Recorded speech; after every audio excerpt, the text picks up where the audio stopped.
There isn't a checklist you can use to figure out if you should apply to a job. There's a table that you can create. And that's what I teach my clients to do. So let me walk you through what's working really well for my clients right now in this economy.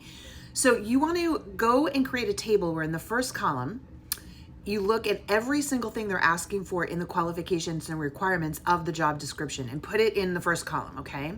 Then I want you to look at your own work experience, and next to each one, put how much experience you have to match that.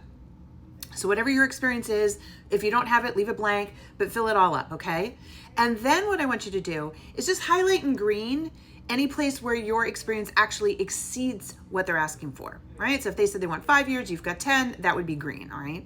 Now, when you're done, there are a couple guidelines here. First of all, don't bother to apply if you don't have every field fixed, because in this market, they absolutely, if you're gonna apply through the online channel, going to expect you to meet every qualification. So that's not going to work for you. Don't bother applying online if you don't fill up everything in this table, okay?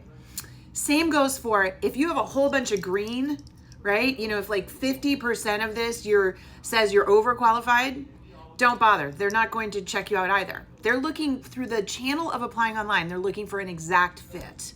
So essentially you're looking to match up, have, you know, requirements for everything met, and maybe a few green lines that say you're slightly overqualified would mean you would be a match. Now, even you matching up like that, applying online, please understand with the amount of people applying, the chance that you get called is next to nothing. But this table is not wasted, because this is what's working for my clients.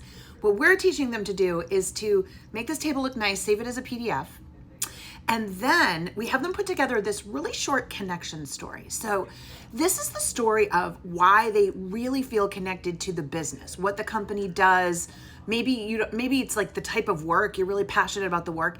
You have to come up with a little story that evokes emotion, that helps them see you as somebody that gets them, that would be motivated internally to want to go do this job because there's a connection. Do you see what I'm saying? We talk all the time about having a connection. Think about that in every relationship. We want a connection. Employers are no different. If there's hundreds and thousands of people applying for their jobs and they all essentially are the same, what's going to make them pick you? A connection.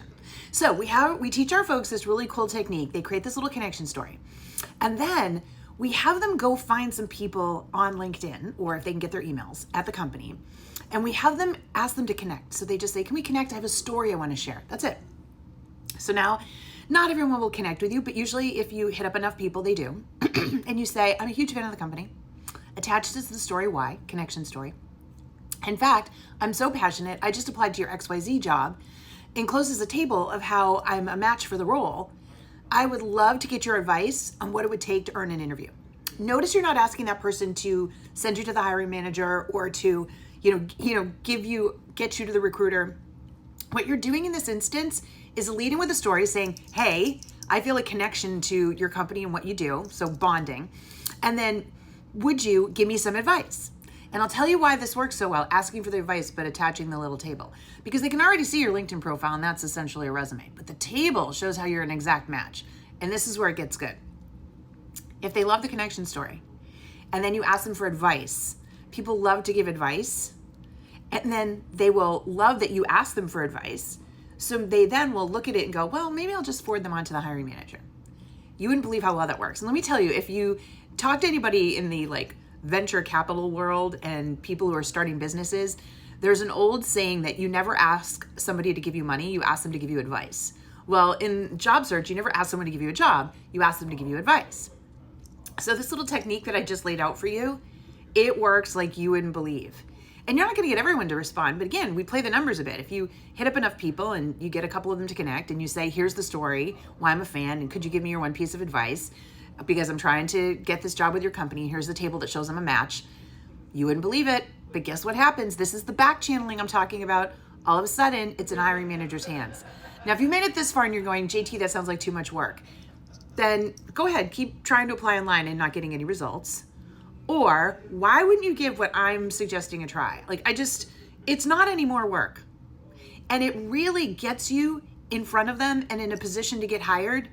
And that's what matters right now. What's a job worth to you right now? And when you go this way and you show that connection, they want you more. So now you have an opportunity to negotiate a higher salary. This is working every single day for my Work It Daily clients, for my members, especially when we coach them on all the little things, right? Like we're able to help them with their messaging and their strategy, that sort of thing. But just based on this TikTok, you should be able to piece that together yourself. And I'm telling you, you've got nothing to lose, but try it a different way, because applying online isn't working, right? It's just not working. So thank you for this question. I hope it helped. Folks, will you help me? It's free. 2 things you can do. Will you follow me here and post a question? I'm trying to help as many people as I can on this app, and that would really help me. And 2, will you take a look at all the free resources that I've put? If you hit my little circle over here, my little headshot, there's a link in my bio. I've put so many free resources in there to help you break through your burnout job search book, a job search checklist, a professional strengths assessment workbook, a resume LinkedIn bootcamp. There's a bunch of stuff over there that you can instantly download to start helping you. Knowledge is power. If you're struggling to get a job right now, it's because you're paying an ignorance tax. And I know that's hard to hear, but you got to get rid of that tax, and you got to do it by learning some new things. And now you can do it instantly and pretty easily as well, okay? Thanks for listening. Good luck. Go get them.